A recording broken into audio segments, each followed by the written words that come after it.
Hey writers, I'm going to show you now the secret to writing effective narratives, and they require you to experience the story so that readers can experience it too.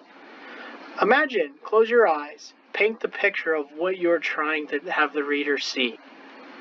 I know you heard that writers don't tell what happened, they show it.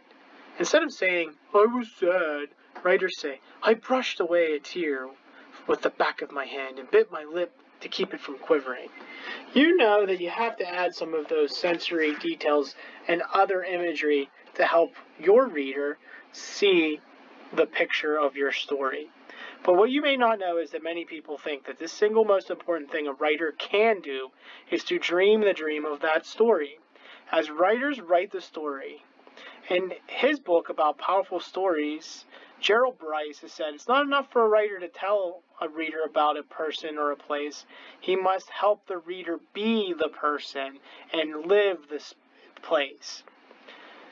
If you let your reader see and hear and feel all the precise details, this means that when your readers read a page of your story, they're not going to see just words.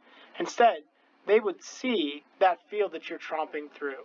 They would see the deep snow that you had to shovel. They would see the time where you ran in the heat and you were exhausted. And when the readers of your story continue to see that, they won't hear pages turning. Instead, they'll hear the rain falling in the trees overhead. To do this, you need to go back to the start of your story and step inside it. Writing and imagining in such a way that you get lost in the story. You need to take the time to dream the dream of the story. And I'm going to show you an example right now. In your writer's notebook, under Unit 1, in the tabs over here, you'll see, think of a place that matters.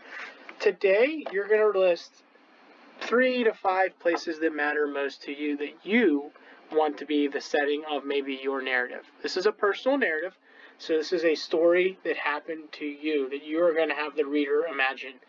The place that I chose is going to be room 215 in Red Pump Elementary School, our classroom.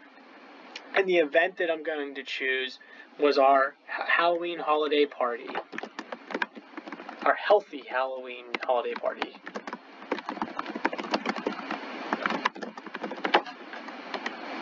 Alright, here I go. I'm going to really start to think of what it looked that day. I'm going to walking into our room. As I walked into room 215, I began to scan my eyes around the room. I could feel and see the excitement my students had for their healthy Halloween party. Mrs. Schmidt brought in trays upon trays of veggies. I saw Cameron drooling over the ranch dressing and carrots. I took time to smell the delicious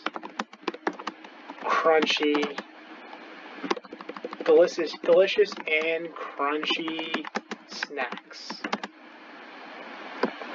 We sat down together as a class.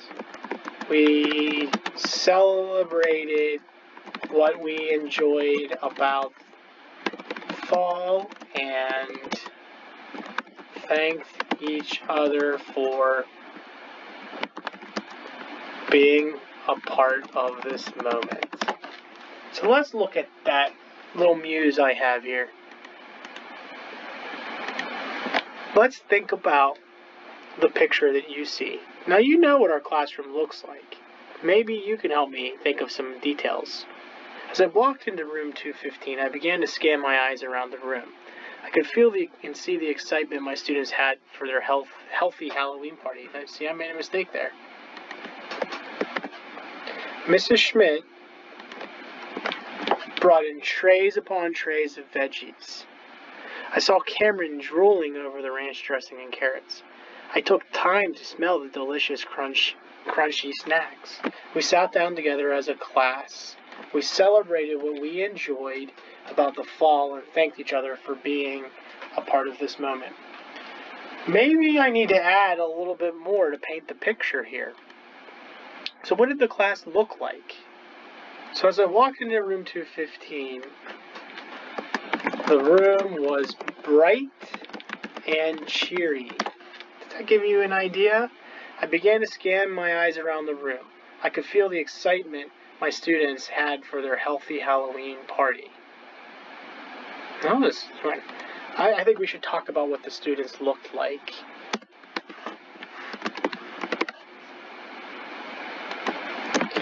Many of my students were fidgeting and pacing around the room, barely able to hold in their excitement.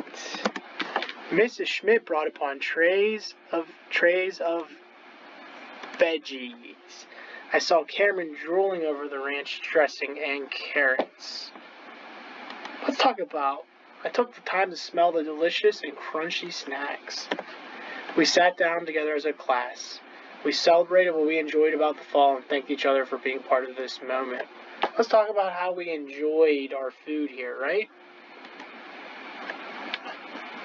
And this could give me some great sensory details about the setting. As we ate through mountains of delicious snacks, the room filled up with trash and leftovers. Brandon said this was a great party. And I added a little bit of dialogue in there. Uh-oh, what did I do? I just lost it. Oh, there we go. Brandon said this was a great party. We celebrated what we enjoyed about the fall and thanked each other for being a part of this moment. Writers, do you see how I put myself back into the story and made me relive the details of the moment so that I could retell the story? The story just wasn't, we had a Halloween party. We ate healthy snacks. Miss Schmidt brought the food. Cameron ate carrots. Brandon said, this was a great party. We enjoyed the moment. I added those details that you can see, those details that you can smell, those details that you can hear, those details that you can feel. I call those sensory details to help you replicate the story within the story. So your task today will be to put yourself back inside of a setting that was meaningful for you. This is your chance. Remember the story you've chosen to tell. Will you close your eyes and put yourself back in the moment? Where were you exactly? What are you doing? See what's before you in that moment. Write those details. Put your writer in that story. I'm excited. I can't wait to read what you write. Look forward to working with you writers in this. If you have any questions, let me know. Good luck.